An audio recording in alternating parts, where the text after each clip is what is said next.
Hello student, आज हम देखने वाले हैं ज्यामितीय आकृतियों में समरूपता के अंतर्गत प्रमेय क्रमांक 7। मैं हूं परमानंद पटेल। स्वागत है आपका आपके अपने चैनल पीएन पटेल क्लासेस पर। तो आइए देखते हैं प्रमेय 7। दो समरूप त्रिभुजों की क्षेत्रफलों का अनुपात इनकी संगत भुजाओं के अनुपात के वर्ग के बराबर होता है। तो यहां पर इतना तो स्पष्ट है कि दो समरूप त्रिभुज हमको दिया गया है। तो सबसे पहले जो है हम यहां पर दो त्रिभुज बना लेते हैं। केवल त्रिभुज नहीं, समरूप त्रिभुज है ना।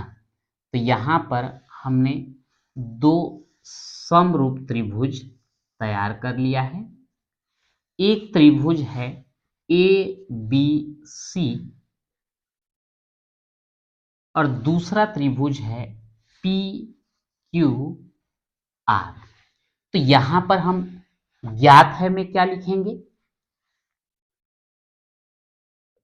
दो समरूप त्रिभुज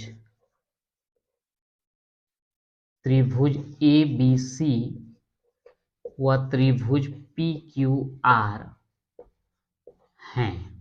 ठीक है, यहां पर हमने शब्दों में लिख दिया है तो और संकेत में लिखने की आवश्यकता नहीं है। सिद्ध क्या करना है? सिद्ध करना हमें है, यहां पर बोला गया है कि दो समरूप त्रिभुजों यानी कि एबीसी और पीक्यूआर दो समरूप त्रिभुज हैं के क्षेत्रफलों का अनुपात। तो यहां पर हम लिख देंगे त्रिभुज एबीसी का क्षेत्रफल, अनुपात बोला है तो बटे लिख देते हैं, त्रिभुज पीक्यूआर का क्षेत्रफल। इन दोनों का अनुपात किसके बराबर बोला गया है? इनकी संगत भुजाओं के अनुपात।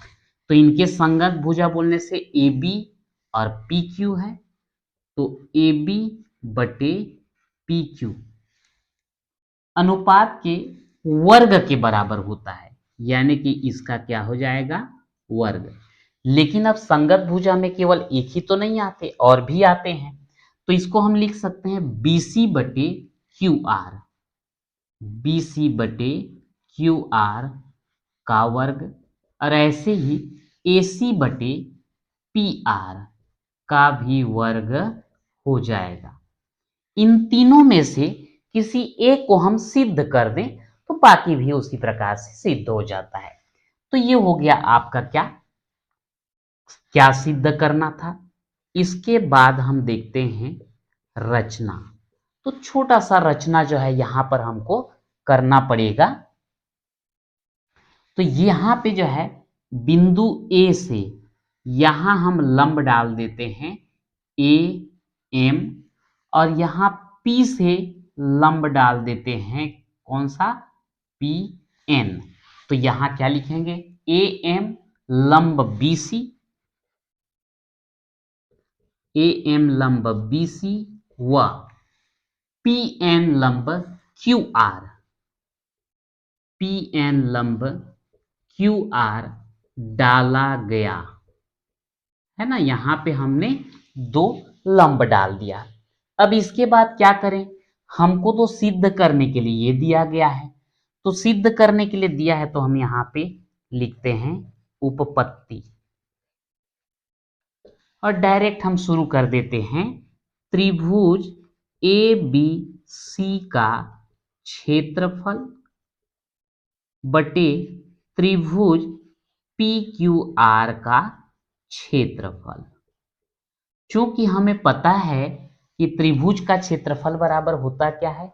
1/2 आधार गुणित ऊंचाई। तो यहां पर हम लिख देंगे 1/2 गुणित त्रिभुज ए बी सी के लिए आधार कौन सा बनेगा? BC, और ऊंचाई कौन सा बनेगा? जो लंब डाला गया, AM। इसी प्रकार अगर हम त्रिभुज PQR का क्षेत्रफल लें तो 1/2 गुणित आधार कौन सा बनेगा? QR, गुणित ऊंचाई कौन सा बनेगा, पी एन।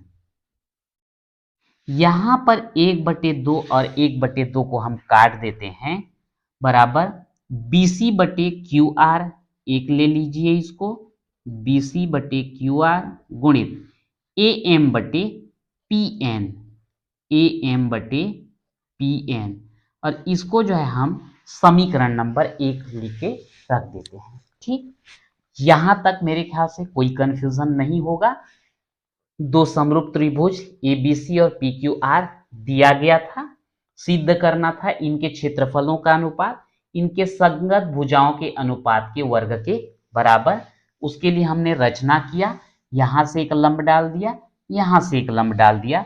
उसके बाद त्रिभुज ABC का क्षेत्रफल बटे त्रिभुज PQR का क्षेत्रफल निकाल लिए, तो हमको यहाँ पर मिला है BC/QR गुणित AM/PN। ठीक, अब यहाँ पर देखते हैं, इसमें अब ये एक त्रिभुज मिल रहा है हमको ABM, और यहाँ पर मिल रहा है PQN।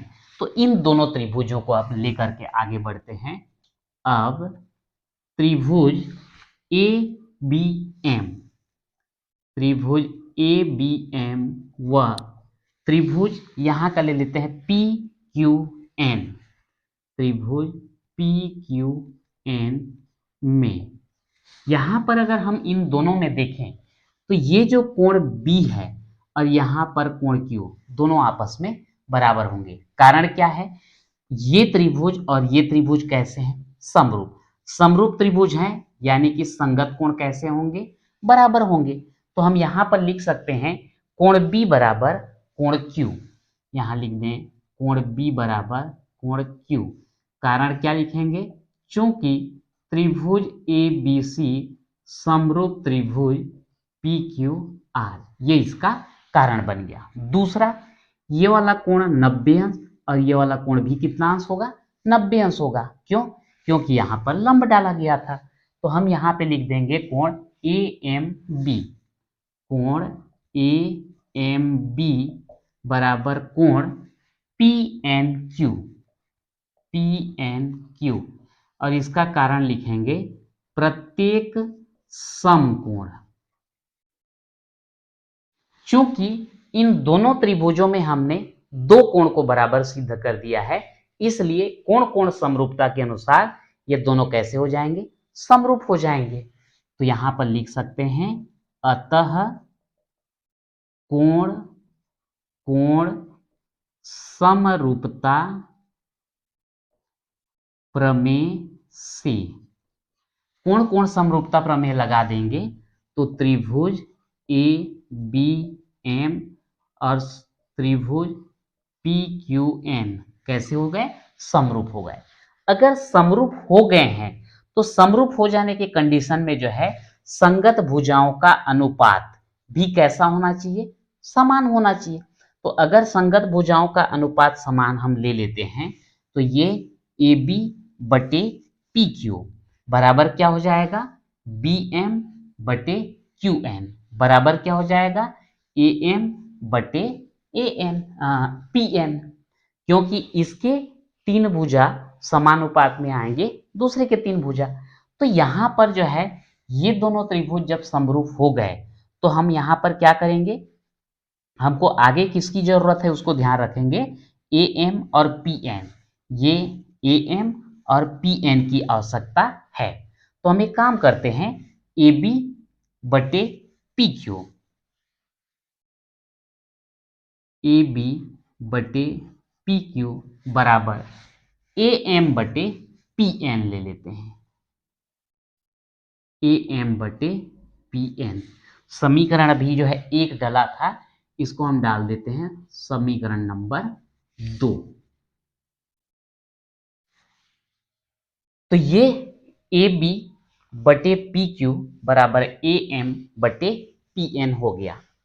चूंकि त्रिभुज ABC समरूप त्रिभुज PQR, इसलिए ये ABC जो है PQR के समरूप है, इसलिए यहां पर क्या होगा, AB/PQ बराबर, तीनों को ले लेते हैं, BC बटे QR बराबर AC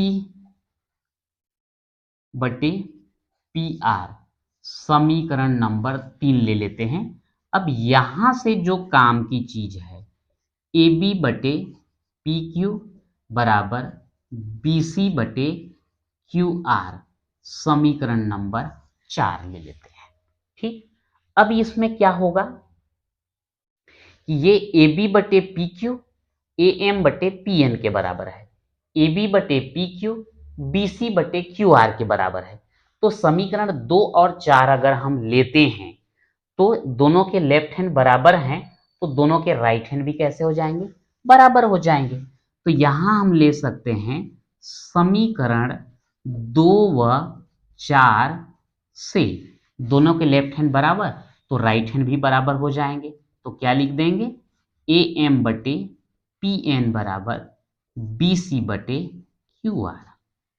ठीक, इस मान को हम यहां पर रख देते हैं, तो होगा क्या, ये AM बटे PN की जगह क्या आ जाएगा, BC बटे QR आ जाएगा।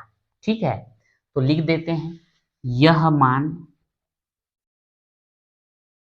समीकरण 1 में रखने पर, चूंकि जगह की कुछ कमी हो रहा है तो मैं इधर का मिटा देता हूं, क्योंकि इस तरफ लिखने के बाद शायद न दिखे आपको अच्छे से, इसलिए मैं इधर का मिटा रहा हूं।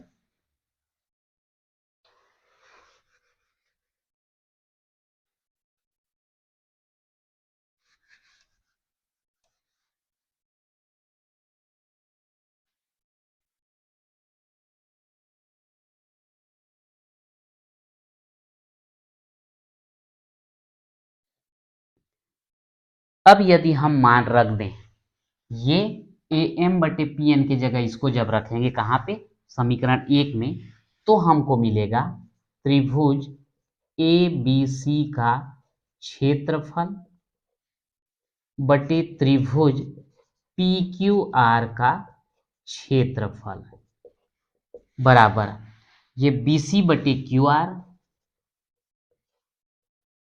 इंटू AM बटे PN की जगह BC बटे QR रखेंगे, BC बटे QR, यानी कि BC बटे QR का क्या हो जाएगा, वर्ग हो जाएगा।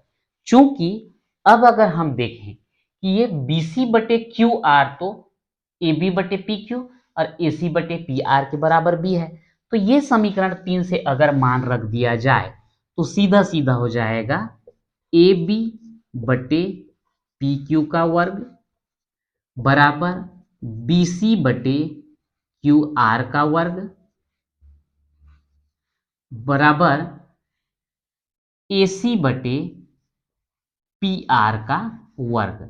और इस प्रकार से ये जो आपका प्रमेय है सिद्ध हो जाता है, यानी कि दो समरूप त्रिभुज के क्षेत्रफल का अनुपात उनके संगत भुजाओं के अनुपात के वर्ग के बराबर होता है।